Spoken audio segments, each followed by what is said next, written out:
कई बार जब लोग जीवन में काम करना शुरू करते हैं तब उन्हें बहुत ज़्यादा दर्द होता है, तकलीफ होती है, उन्हें बहुत ज़्यादा मेहनत करना पड़ता है और ये बात उनसे बर्दाश्त नहीं हो पाती है, उनका कुछ छोड़कर किसी और तरकीब से सफल होने का प्रयास करते रहते हैं।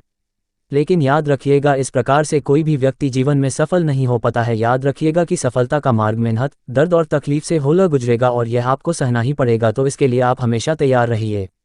तो चलिए इस बात को एक कहानी के माध्यम से समझते हैं। एक बार एक मूर्तिकार अपनी छीनी और हथौड़ी से एक पत्थर को भगवान की मूर्ति का आकार देने का प्रयास कर रहा था। जैसे ही वह छीनी पर अपना हथौड़ा चलाता, वह पत्थर चिल्लाने लगता और कहने लगता कि ये क्या कर रहे हो, मुझे इतना मार क्यों रहे हो, मुझे बहुत दुख हो रहा है, तकलीफ हो रही है, पीड़ा हो रही है, मुझे अपने हाल पर छोड़ दो और यहाँ से चले जाओ।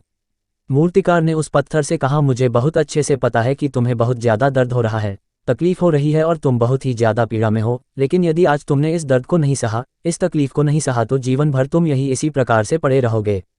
मुझे पता है कि तुम में आगे बढ़ने की अपार संभावना है, तुम एक बहुत अच्छे पत्थर हो, लेकिन यदि तुम इसी प्रकार से रहोगे तो कभी भी आगे नहीं बढ़ पाओगे। इतना कहकर मूर्तिकार औजार उठाए ही थे कि पत्थर फिर से चिल्लाने लगा, गिड़गिड़ाने लगा, विनती करने लगा कि मुझे अपने हाल पर छोड़ दो, मुझे पता है कि जीवन के लिए कौन सी चीज़ सही है और कौन सी चीज़ गलत है, मुझे बहुत ज़्यादा दर्द हो रहा है, अब मैं इस तकलीफ को बहुत ज़्यादा नहीं सह सकता, मैं जिस हाल में जो उस हाल में छोड़कर मुझे तुम ये से चले जाओ।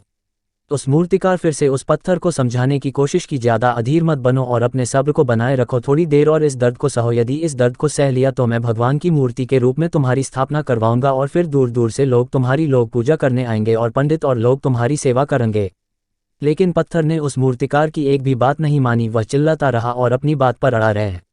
मूर्तिकार में उस पत्थर को समझाने की बहुत कोशिश की, लेकिन वो पत्थर नहीं माना। अब मूर्तिकार भी थक चुका था और वह उस पत्थर को छोड़कर आगे बढ़ गया और थोड़ी ही दूर जाकर देखा कि एक और बहुत ही अच्छा पत्थर वह पड़ा हुआ है। उसने छीनी और हथौड़ी उठाई और उस पत्थर को मूर्ति बनाने के लिए वो तैयार हो गया।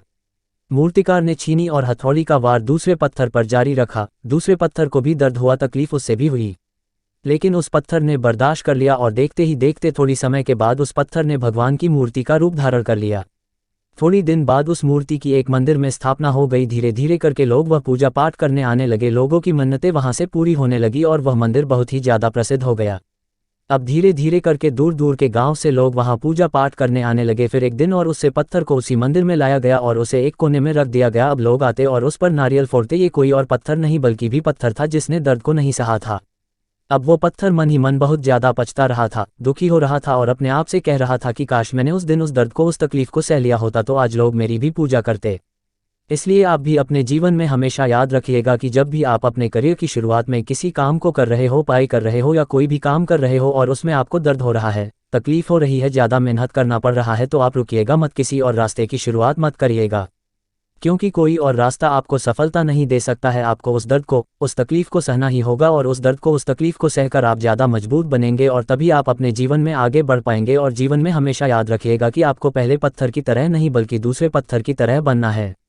यदि ये कहानी आपको पसंद आई हो और इससे कोई सीख मिली हो तो अपने दोस्तों और अन्य लोगों के साथ शेयर जरूर करिएगा।